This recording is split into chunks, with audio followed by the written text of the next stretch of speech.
I am Duckbricks, and this is the LEGO Minecraft Summer 2025 Wave full set. That's right, in hand I have the brand new LEGO Minecraft set releases, and I cannot wait to jump into here, because this is a really interesting wave. We've got a giant creeper, as well as, of course, all sorts of different tools like the diamond pickaxe mine. We have some buildings, accessories, a giant Enderman, and so much more. So let's jump into this brand new wave of LEGO Minecraft Summer 2025 right now. Okay, here's all of the brand new Summer 2025 LEGO Minecraft sets together. 21274 is the Warden Encounter, a $20 set giving us the Warden in its cheapest form yet. 21275 is the TNT Jungle House, a starter set with Steve, a zombie, and a creeper, plus an exploding house made out of TNT. 21276 does something a little bit different, and it's just called the Creeper. Retailing for $40, this is a large-scale buildable creeper with a bit of an Easter egg as to the origins of the creeper included inside. 21277 is the Pickaxe Mine, continuing the trend of the large-scale Minecraft accessories making up a building, and that one goes for $55. 21278 is the Pillager, Outpost, and Ravager. For $80, this is something that I've personally been wanting from the LEGO Minecraft theme for a long time, because it is a structure that commonly occurs throughout the game, but we haven't actually gotten it as a set until now. And finally, we have 21279, the Enderman Tower, retailing for $100 US. And that is, of course, a large-scale Enderman featuring a LEGO Galador reference in the form of one of the Minecraft minifigures literally being Nick Bluetooth from Galador. If you don't know what Galador is, look it up. Now, as usual, the composition of this wave gives us something a little bit different for every single set. We have one and arguably two large-scale buildable characters in the form of the Creeper as well as the Enderman Tower, which basically can be displayed as just a regular giant Enderman. You, of course, have some play-scale sets like the Pillager Outpost based off of something in the game. You've got the Pickaxe Mine, which is meant to be a giant accessory upscaled, but also acting as a actual location-based set as well. And then you have some smaller sets, the TNT Jungle House, basing the house off of one giant Minecraft block and acting as a starter set for LEGO Minecraft in general, and then the Warden Encounter, which is a really nice boss fight encapsulated into a miniature set. I feel like the composition is really solid. It gives us a little bit of something different for every single one of the sets. But let's now start off by taking a look at the smallest set of the wave, which is the Warden Encounter. Alright, here is 21274, the Warden Encounter. Retailing for $20 or €20, it comes with 238 pieces, one minifigure, one big brick-built Warden, and a chicken. This is a really nice set to get, especially because the last time we got a Warden was in a much larger build. In fact, that was the Deep Dark Battle, retailing for $65 back in 2023, and thankfully the Warden is basically unchanged from its prior appearance. Comparing the two different versions of the figure, they are basically one-to-one the same, which means that if you missed out on that rather large and slightly more expensive set, this is a very nice alternative to get the same exact Warden figure, and I really appreciate that LEGO put in the effort to just include this in a smaller set, especially because typically for Minecraft boss fights, they try to leave those to some of the larger items. Now, in terms of the set itself, it gives you a little bit of the deep dark cave, and one thing that Minecraft is introducing this wave in particular are transparent plates, specifically transparent orange and transparent blue plates, because since LEGO changed the type of plastic they use for transparent pieces, they now can produce fully transparent plates without any danger of them cracking, and so they have done just that, which is really nice. They managed to include that in almost all of these sets this wave. There's a bit of a play feature to allow the granite to fall on your head like so. It's super simple, and some would argue a little over-engineered because you have like a little rubber stopper making sure that the bar doesn't move outwards when it's not supposed to. There's a number of Technic linkages to actually make it be removable, but honestly, I think it's good for what it is, and it's definitely nice to have a little bit of a play feature factored in the set. There's another play feature here as well, where you can place a TNT inside the area and then cause some of the blocks to be blown up, which is always a fun thing to do, especially when you're mining. There's one of those other transparent plates there, a 2x4 in trans blue, which is super cool, but the one that's definitely more interesting to me is this large 6x8 transparent orange plate, which just looks so good, and honestly opens the door to getting a lot more classic space or Blacktron stuff and bringing back some of those old trans yellow plates they used to do, but with the modern plastic. So I'm very excited to see what else LEGO does with that. Moving onwards to the back half of the set, it's kind of split between the Deep Dark and the Warden's Lair area, as well as just a standard mine, and there you have some equipment located in the bin there, but honestly, it's just a very basic little slice of life when it comes to LEGO Minecraft. The set, of course, is focused on the buildable Warden. This one is identical, as I mentioned, to the previous one we got, but it is a very good figure to get. It's quite articulatable for what it is. The arms are mounted on mixel joints or mini ball joints, so you can swing them back and forth, but also kind of splay them outwards, and the same goes for the head, mounted on the same style of joint. You've got some waist articulation there, with everything mounted on a pin, and you can really get it in all sorts of interesting poses, and then the legs themselves are also mounted on the Technic pins, allowing you to swing them back and forth. Color scheme wise, I think the Warden is really nicely done. It is a mixture of teal, tan, and dark blue, and I think that is just a really cool color scheme for a villainous character. It's just a really interesting build in general, and I'm very happy to see it appear in a cheap set like this for $20. And of course, like all of the Minecraft mobs, all of the decals on this figure are fully printed. There are no stickers in pretty much any Minecraft sets, so it really just adds to a bit more of a premium feel.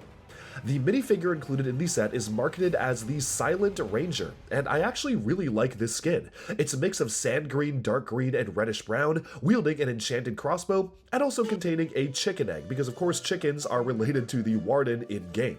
It's a nice design with the red hair. I like the sand green hood the minifigure has as well, and the torso design is obviously simple and pixelated, being a Minecraft skin, but I actually think it works very well for this figure, and I'm a fan of the color scheme in general. Of course, the only other mob included in the set is the chicken. Sadly, no jockey, but still nice to get the chicken by itself. And of course, you have that printed headpiece, the neck brackets used as the open wings, and altogether, it's just a fun little build.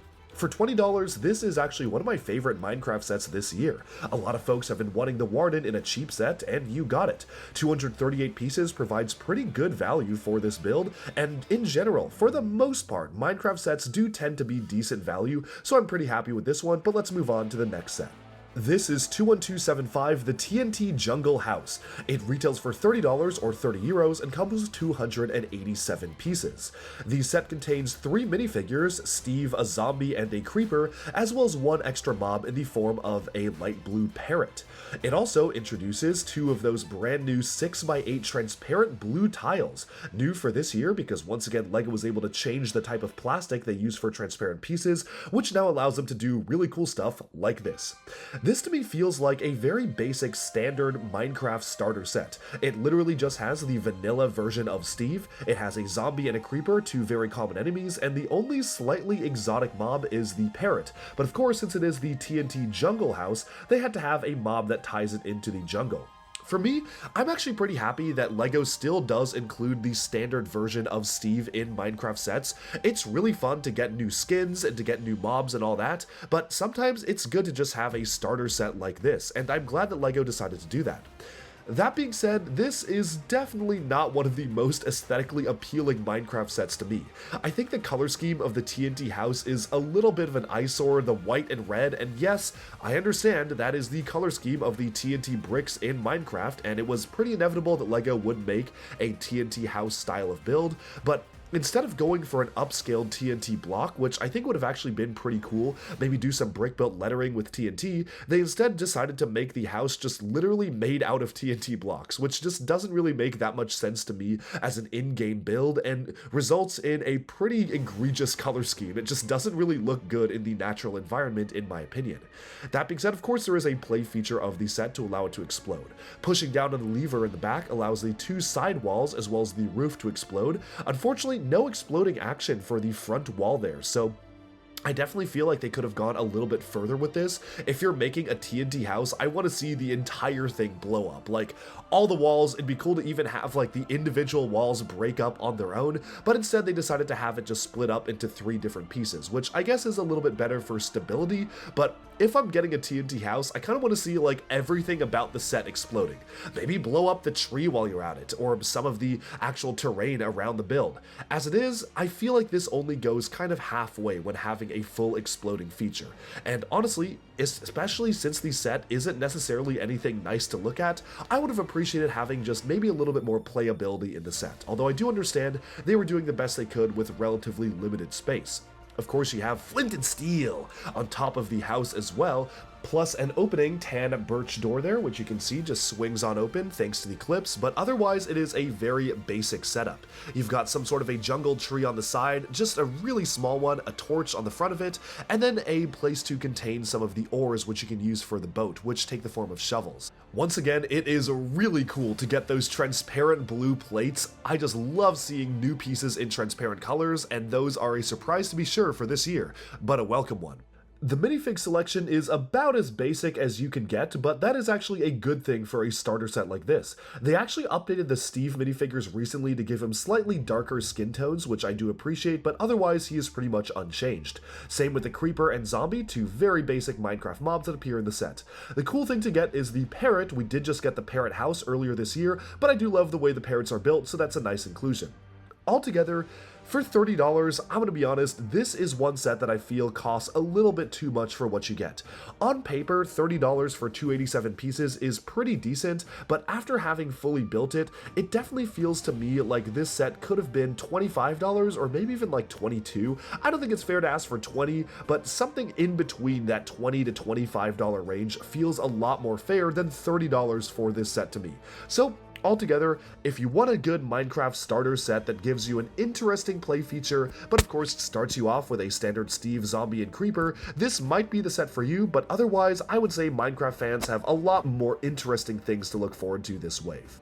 This right here is 21276, the Creeper. The Creeper is a pretty interesting Minecraft build. It retails for $40 or 40 euros and comes with 665 pieces, which on paper is actually remarkably good value, but of course many of those pieces are literally 1x1 tiles, so really I feel like the value is pretty much there for a set like this. It does feel like a $40 object in your hands. The set only includes the Creeper as well as the early design of the Creeper, which was kind of a pig with the textures mapped incorrectly. That was actually the origin of the Creeper, because they had messed up the textures of the pig and actually gotten it to be sort of this upright creature that they then called the Creeper, and it's actually a really nice deep cut into early Minecraft development lore. Of course, it does have a piece of TNT as well, but the main focus is on the posable Creeper itself. In terms of articulation, there's actually quite a lot you can do with the model. You can move the head back and forth and side to side on a ball joint, and the legs can move backwards and forwards. The only minor downside is that because the legs are mounted on hinges, you can see that especially for certain legs, they do tend to droop. They don't really keep their position. They're pretty heavy blocks, and because of that, the model itself is a little bit floppy. If you're not careful, you can kind of have it fall over or have the Creeper in a sitting down pose, which, I don't know, is that how creepers sit? Do creepers even sit down? So many questions are posed by building this model, and all of those are because the joints on the legs just aren't quite strong enough to hold themselves up. That being said, this is absolutely a model where they prioritize aesthetics over stability, and I definitely feel that using those smaller hinge joints was the right move, because that allows you to have a really nice pixelated design that isn't really broken up by very obvious joints. The back of the head opens up like so, and you can see that the entire piece just comes on outwards, and you can see on the inside there are little Easter eggs like that elongated pig that I mentioned, as well as the block of TNT, all safely stored inside the Creeper head, because of course the functionality is that they do explode. Altogether though, the set itself is literally just a large-scale Creeper. The only thing that I feel is really missing from the set is just a standard LEGO minifigure scale Creeper to go alongside it. It is a little bit strange how they didn't include one of those in this set and instead opted to go for the elongated pig. I guess it kind of makes sense to have it as a homage to the Creeper, but it would have been really cool just to get both. And obviously they're a very common figure, so anybody who's a fan of LEGO Minecraft probably already owns one in their collection, but This, to me, reminds me of stuff that LEGO does with like the Star Wars droids or big brick-built characters like Chewbacca, where they're going to always include the minifigure version of whatever large-scale thing you're depicting in the set, and that is a bit of a miss for me. Otherwise though, it is genuinely a really cool model. I think depicting this large-scale Minecraft model at this scale is a really cool idea for LEGO, and I would personally love to see other mobs done like this. For instance, I'd love to see a chicken jockey, or maybe even like a zombie, or some sort of like a pig, a cow, a sheep, all of those classic Minecraft mobs. It'd be really cool to get them in a larger scale build like this, and some incredible mockists like Ethan the Artisan online have already done stuff like that, so it makes sense that LEGO would do something like this going forwards in the future. Price point wise, $40 does feel pretty fair for what you get. I'm pretty happy with this, and really the only complaint is that it's a little bit flimsy when you actually have it be posed up. Of course, I'll take a closer look at the little figure included in the set. It is basically just utilizing standard pieces used to make a pig, but just brick built to be a little bit different. The interesting thing is that LEGO has changed the graphic design of the Minecraft pigs this year. Instead of having a light pink circle around the snout, they've changed it to black, and honestly, I don't think that change was necessary, but they just decided to switch things up a little bit, which is why it's a bit different. Altogether, this is a really interesting build for LEGO Minecraft. I'm very curious to see where they actually take this theme in the future, if we're going to get more animals like this, and let me know down in the comments, would you like to see more brick-built LEGO Minecraft creatures like this? Because I think the possibilities are pretty endless, and if this set sells well, I'm sure we could see a whole lineup of large-scale Minecraft models just like this one moving forwards. But with that, let's move on to the next set. This is 21277, the Pickaxe Mine. It retails for $55 or 55 euros and comes with 530 pieces. It is kind of a direct continuation of previous sets that we got, like the giant sword lair, as well as some of the other big, large-scale accessory builds turned into a set, and it's actually really cool because they've gone in a slightly different direction for this, allowing this to be an enchanted pickaxe, so you have some transparent pink elements brought into the design. The set also includes a ton of different mobs we haven't seen in a while, such as the polar bear, a stray jockey, Alex, who is a pretty standard vanilla character, and a character simply called Miner. And of course, that's probably the most generic name you could give a Minecraft skin, just Miner, but I think it's just a nice character to go alongside here, especially with the white beard design, kind of keeping it into this Arctic style of terrain. This is meant to be a pickaxe mine, of course, so there's actually a lot of things you can do while mining throughout this set, and it introduces a few interesting pieces and just mechanisms that I feel make this just a bit more interesting of a design compared to some of the other large-scale accessory builds we have gotten. The first thing I want to point out is that they have introduced a brand new ladder element for LEGO Minecraft, which I'm sure is going to be really useful for all sorts of different builds when it comes to LEGO Minecraft or just LEGO in general. It's a really nice piece, and you can see 2 copies of it throughout the build, and there are some other sets in the wave that use it even more to a greater extent, so we'll take a look at those ones as well later on. Of course, the pickaxe itself is just a giant facade, and the way you build it is basically just like building a giant accessory pickaxe. I would love to see LEGO introduce sets that are just large-scale swords and pickaxes, but I guess that there is a bit of a gray area in terms of LEGO producing like a weapon that you can swing around and hurt someone with, so I think that this is a pretty good compromise to have these large-scale brick-built accessories, but not have them be easily removable so a kid can't whack another kid in the face with it. The set itself is built around the LEGO Minecraft train track system, which is pretty nice because it's always good to get expansions to those. Whenever I do my videos on every single Minecraft set ever, I love to connect up every single one of the railway tracks to kind of make it a continuous mine, and this is definitely something I'm sure is going to be a lot of fun to put in. There's a couple of places where you could have this minecart go. It is a TNT cart, so that does add to the functionality, and then of course you can see all sorts of precious ores like lapis lazuli, and gold and diamonds, and so much more. They're all mounted using studs in the side pieces to the back of the pickaxe, so they're a little bit differently built compared to standard LEGO Minecraft ore elements, but I think they are nicely done. The main mechanism of the set is that if you push on this back piece with enough force, in theory, you're supposed to allow the TNT block cart to to push through the wall. But honestly, I figured that this actually requires a lot more force to swing open than you would expect, and I ended up having to just flick it with a lot of strength just to allow it to burst through the wall, and that was really the only way I could get it to work. I totally understand why it works like that. Obviously, I would prioritize having a longer stretch of track as opposed to a function that works perfectly every single time, but I can imagine kids might have a bit of an annoying time playing with it because, again, unless you literally flick it with all of your strength in one finger as you're seeing me do here, you aren't going to actually get the cart through the wall, and even sometimes when you flick it, unless you do it with the right force, it's not going to burst through. That being said, I do appreciate the thought of having a launching mechanism for the set, but it definitely isn't something that can just launch all the way unless you apply more force. The way the track works is that you basically can rotate it back and forth, so you can allow it to turn outwards from the mine, and then of course turn inwards as well. I honestly feel like LEGO Minecraft's track system needs to be innovated. I think that there's some way to actually maybe introduce like a new rail system, because it's a little awkward just having the brick-built cart just sit on top of the tracks. I understand that that's how they've always done it, and they have made some improvements to the way that turns work, but honestly, I feel like it is in need of some sort of an interesting mechanism. Maybe just introduce a new set of track pieces and go crazy with what you can do with a LEGO Minecraft build. That could be a hot take. Maybe people do like the current track system, but I personally would love to see actual tracks. Moving onwards, there is a little bit of a detail here with a treasure chest holding some rare ores on the inside, and that just kind of slides into the back of the model here. There's a printed map, which is going to be very useful as you're, of course, mining around and just looking at all of the different things you can do in the world. And one of my favorite details is also the hanging lantern. It's just a really nice and classy and elegant design, utilizing a dark gray version of the small chain we were introduced to earlier this year for the Lunar New Year festival sets. Here's a closer look at the ores included in the set. Once again, they are built on these 2x2 studs on the side elements, so that the way that they're built doesn't allow you to really showcase all the different types of pieces in the ore, but I think for the most part they do work okay as a build. There's another look at that ladder element. It has 4 rungs, and I'm definitely thinking that that could be very useful, especially in different colors for just structural designs. And here's a look at that block that opens upwards and closes.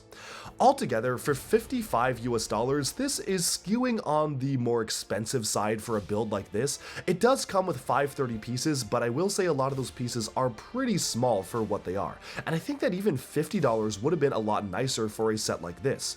Honestly, it's not that big of a deal, and I definitely feel like 55 is in the realm of reasonability. I just feel like cheaper would have been better for this set, but I guess you can kind of say that about almost every LEGO set out there. The Miner minifigure is the one exclusive minifigure in the set, unless you count the Stray having a brand new style of print for the face, and it really does nicely fit the snowy terrain. I like the sand blue and dark blue color scheme, the fact that he has a white beard but also has a nice headlamp on the head as well. It's just a really cool torso and head print, and I feel like it fits with the vibe of this set. Alex is the other standard minifigure included in the set, and Alex is pretty much unchanged from the previous appearances. I guess it's nice to get both Steve and Alex in a wave, although honestly for a set like this I would have loved to see maybe something a little bit different, like give us just a slightly different skin, or just something a bit more interesting than the standard vanilla Alex, but it is nice to get that one in a standard set. The Stray Jockey is actually a new design. The Stray has a brand new print for the head, using the light aqua color scheme instead of the lighter shades of gray that we got before. I think comparing it to the way the Stray looks like in-game, I'm still very used to that older design that we used to get for the Stray minifigure, but I do understand they were trying to at least make it feel slightly new and different here. The polar bear, on the other hand, does appear to be unchanged compared to the previous appearance, and it is really nice to get a polar bear in this set. Polar bears are one of my favorite mobs in Minecraft. I just think they're very nice and funny looking, so it's just good to get that one included here.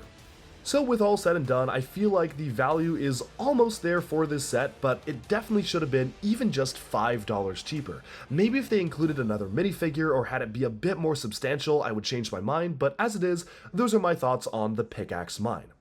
Next up is 21278, the Pillager, Outpost, and Ravager. It retails for $80 or 80 euros and comes with 665 pieces, making it one of the more expensive sets of the wave. The set includes 4 minifigs, a so-called Space Sentinel, the Raid Captain, a Mason Villager, and a Vindicator, with of course the Raid Captain and Vindicator being the 2 pillagers in the set. It also includes a Ravager for the first time in a while. The last time that we got a Ravager was all the way back in 2020 with the Pillager raid, and so it's really nice to get a brand new version of the Ravager itself. The build for the Ravager is actually slightly different compared to the build there, with the horns being a slightly different color, although the mechanism introduced in that set is pretty much preserved in this build here. It's a very fun mechanism, so we'll take a look at that in a second. Altogether, it's actually really cool to finally get this as a LEGO set. Ever since they introduced the concept of pillagers, they would always appear around structures like this, and I was wondering when LEGO would ever give us a set based off of those structures, and they finally have done that with this. And since it is such a quintessential part of what Minecraft is as a game nowadays, it's really nice to finally get it so many years later. That being said, after having it be said and done, I honestly feel like they could have done it a lot better, especially for an $80 set. This could have been built up to be so much more than what it is right now. Comparing it to the in-game model, which is a lot larger and more impressive as a build with a staircase, a whole interior and everything, this feels to me like a very bare-bones version of what it's supposed to be. All in all, the composition of the set includes a few different components that honestly I feel could have been more focused on the one major building. Of course, you do have the 2 pillagers, a pig with a brand new facial design. They've actually put the black outline around the nose instead of pink, but I definitely feel like that outpost could have been a lot bigger. That being said, every single set featuring pillagers certainly must include a Ravager, and I'm very happy we did get one in this set. The function is really fun. It's actually one of the most fun LEGO Minecraft functions that we've gotten in a long time. Basically, how it works is that you have the mouth open and close as you push the head forwards, almost like it's attacking some enemies. It's a really simple yet clever function where you just push down on this Technic lever here, which allows you to push the head forward, and thanks to gravity, the mouth will always open. It's actually a really clever design because even if you have the model at an angle or you're playing with it, even upside down for the most part, the mouth almost always opens, just thanks to the way it's mounted at the bottom of the creature, and it is just so satisfying to push it back and forth with a rubber band. Seated on top, of course, is a Vindicator with a standard LEGO Villager headpiece, as well as just the regular Vindicator torso print and axe that we have seen before, so there's really no need to take a special look at the minifigure itself. But of course, removing the figure from the Ravager, there is just a standard saddle to place the minifigure on, and it is just a fun model. The only thing that I would think would make it even better is if there was some way to actually have the legs be articulatable, but I understand why they didn't do that, because in order to have the function work well, you have to have it always standing straight on the ground and pushing down on the back of the model, and I figured that if they did include leg articulation, it would be a little bit difficult to have that function work as well as it does. The other build included in the set is this little bit of a villager building here, and this is the one thing that I definitely feel like shouldn't have been included in the set. Of course, it is the house of the villager, and it's nice to have a village to attack, but we did get a pillager raid and a full-on village in their first set they were introduced in, so I feel like if you're going to make a set dedicated to the pillagers, just make it be based off of their base, and I feel like those pieces should have gone into the larger build. It's, I guess, nice to get a little bit of a furnished interior. You've got a bed, a stone cutter, and an opening door, as well as a removable roof, but to me it just feels a little bit unnecessary. It would have been cool to maybe have some places or blocks that could be smashed down, like having the Ravager actually attack the building and have some sort of a destroying feature, but as it is right now, it just feels a little superfluous when the set is focused on the Ravagers themselves. And speaking of the main tower, let's take a look at that right now. You have little remnants of what the model is supposed to look like, and I think it looks the best from the upper section, which just has these LEGO Technic components holding up the roof. I think that looks really nice, and of course you do have the printed banners for the pillagers, but there is no real way to actually go up the sculpture. There's not even any sort of semblance of trying to make it so that you can climb from one level to another, other than just a ladder on the back, which isn't really how it works in-game, but it is nice nice to get the ladder pieces, so it is a bit of a trade-off. The interior here, though, is where things are really lacking. Obviously, if you look at the structure in-game, there isn't really that much of an interior, so they chose just not to have anything in there, but I feel like if you're already making a lot of liberties in terms of how you actually want to set up the structure to just make it so that it isn't as substantial as it appears in-game, they could have at least had a little bit of interior, maybe even just some stairs going upwards, but then again, the footprint is way too small to allow that. It's almost like a miniaturized version of what it's supposed to be. It's nice to get those brand new ladder pieces, and of course you can remove the top roof to have access to the chest on the inside with a carrot, as well as some other accessories, but honestly, I just feel like it is just not quite large enough for what it should be. Altogether, value-wise, $80 is a lot to ask for this set, especially because it only contains 665 pieces.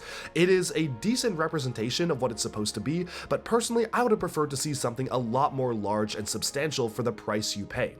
As it stands, the most interesting thing about this build is the inclusion of the new ladder elements they made for Minecraft in this year's summer 2025 sets, and the annoying thing is the Pillager with the flag on the top of the head doesn't even fit inside their own outpost, so you have to remove the flag to actually make the minifigure fit inside. But now let's take a quick look at the other minifigures included in the set. I'm going to start off with the Space Sentinel here. It's a really interesting design that honestly I'm not 100% sure reads as a Space Sentinel. I guess the helmet print actually does make it look like it has some sort of a helmet on, but the front torso actually almost looks like knight armor or something like that, so I think it's a cool name for the character, but not necessarily one that translates immediately well. The villager included in the set is the Mason, and it's nice to get the Mason in a brick-built form. I like the printing on the front of the torso, and there is no printing on the back, but that makes sense because it is a standard villager. Aside from the Vindicator, the only other minifigure included in the set is the Raid Captain here. It's actually a really nice upgrade for 2025 in that the way that the banner is mounted is they're utilizing the brand new 1x1 with a clip element, allowing you to attach the banner in a lot simpler manner compared to the previous versions that we got, although other than that, the figure is pretty much unchanged. The only other mob included in the set is a new version of the pig, and yes, they have updated the pig. Previously, the line around the nose was a lighter pink shade, and instead they have made the nose more pronounced by having a black line around the nose. It does make it stand out a little bit compared to the other pigs, and I'm not really sure why they changed it, but I guess they just decided to update the graphic design ever so slightly. Altogether, this is definitely a nice set and a long-awaited set. It's certainly something I have wanted to get from Minecraft for a long time. And it's good to get that dummy on the front too that I didn't mention, but that price of $80 is just a little too steep for me. But with that, let's move on to the next set. Alright, this is the largest set of the wave. 21279 is the Enderman Tower. It comes with 867 pieces and retails for $100 or 100 euros. And on paper, that does feel like okay value, but in person, I definitely feel like maybe this should be closer to something like 90 or even 85. The cool thing about the set is that it actually includes a reference to Lego Galador in the form of a Nick Bluetooth minifigure as a Minecraft-style skin, which I certainly did not expect at all, but it clearly is supposed to be him because his official name in the set is Dimensional Defender, who of course the Galador heroes were the defenders of the outer dimension. But enough about the minifigures, let's take a look at the set. There's actually surprisingly quite a lot you can do with the set. It isn't just a large-scale brick-built sculpture of an Enderman, but there's actually a B model, which we'll take a look at when we deconstruct this later on at the end of the review. Aside from Nick Bluetooth, the Dimensional Defender, the set also includes a Realm Raider, and it specifically says the set is made for PvP action, which basically showcases that you have these two different color bases, the teal and the red, and you can kind of use those to actually have them battle each other.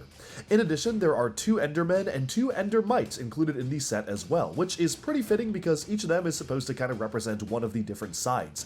One of them holding a teal block and the other one holding a more reddish-orange one for the nether.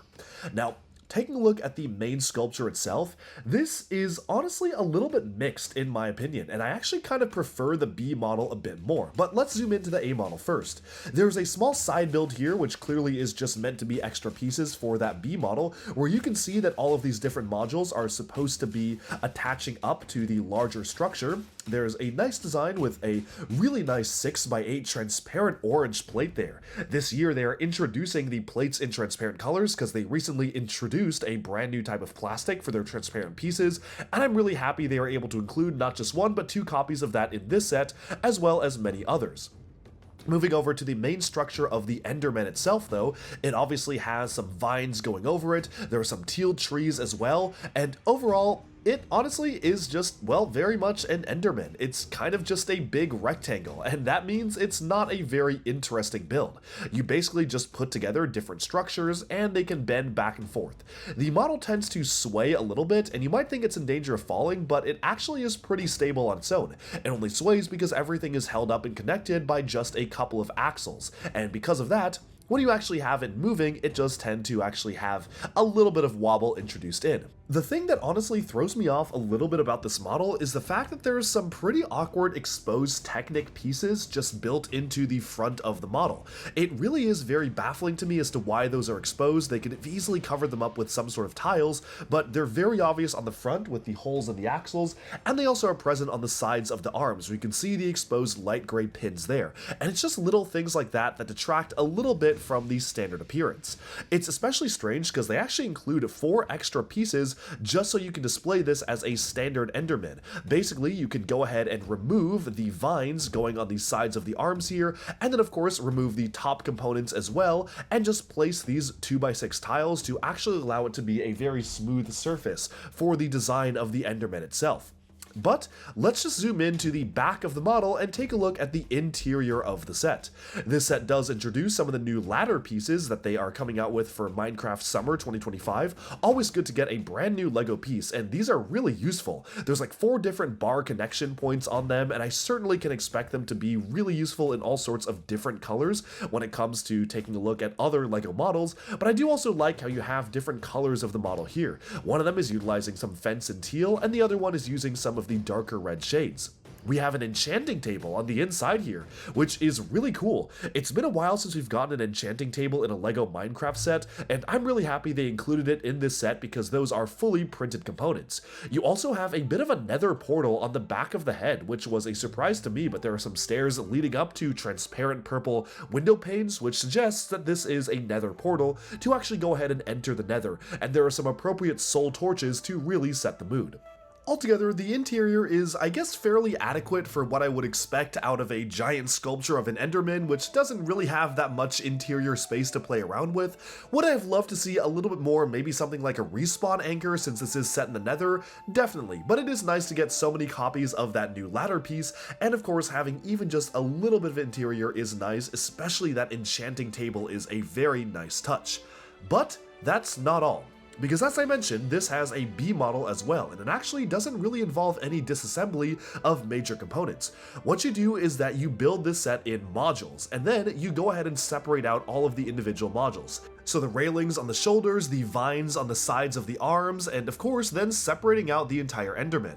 First of all, you do have this in a standard position where you can see that it's supposed to be just a giant sculpture of an Enderman without all of the extra stuff on top, and I think that works out pretty well. It is a lot larger in person than you'd think, but let's transform it even more. First we remove the head, and then we go ahead and remove the entire torso kind of standing up on its own, then remove each and every one of the individual leg sections attached by Technic axles. Then you can split the base apart like so, and of course you have those 2 different red components removed as well. Take the head and place it down on the platform here, which acts as a bit of a throne as well as an entrance to the portal itself, and that is one complete section. And then you go ahead and take the another base plate, put the arms attached up to the 2 separate halves of that other base plate, add in these 2 pieces as guard towers, and then you have a defensible outpost. And there's a lot of interesting things you could do with this setup. In fact, this does not even look like an Enderman at all. I honestly would have totally imagined this was just some other sort of structure that LEGO decided to create that isn't necessarily supposed to be Enderman themed, but it works a lot better for play. Rather than having one gigantic Enderman-shaped tower, you now have 2 different towers to go for supporting PvP battle, where you have one that's very teal-oriented, and it really goes to show some of the foliage in the nether, and then you have another one that is very much oriented towards the lava section. Here's a closer look at what those two buildings look like next to each other, and dare I say, I kinda like this a little better than the actual Enderman variation of the set. Don't get me wrong, it is fun to have a giant Enderman, but this just feels a little bit more geared and oriented towards play, and I actually really like how it makes advantage of all of the different components and really makes it feel like a different model. You've got the stairs leading up to the nether portal here, you have some of the red trees going on the top of that, adding to that dark red color scheme, and then the teal, you have all the different teal accents here. It just works really nicely, and I'm a fan that this one does highlight the interior and all the different details you won't be able to see when you have it normally in just the plain black Enderman mode. So as it is, I'm very happy with this version of the set and the extra playability to actually be able to configure both. So now for the big question, is this worth 100 US dollars? The answer is no.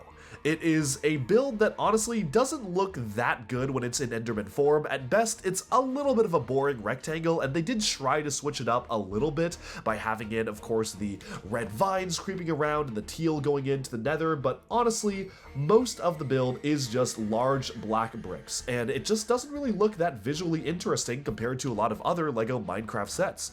But I think the thing that really gets me here is the price per part ratio. 867 pieces.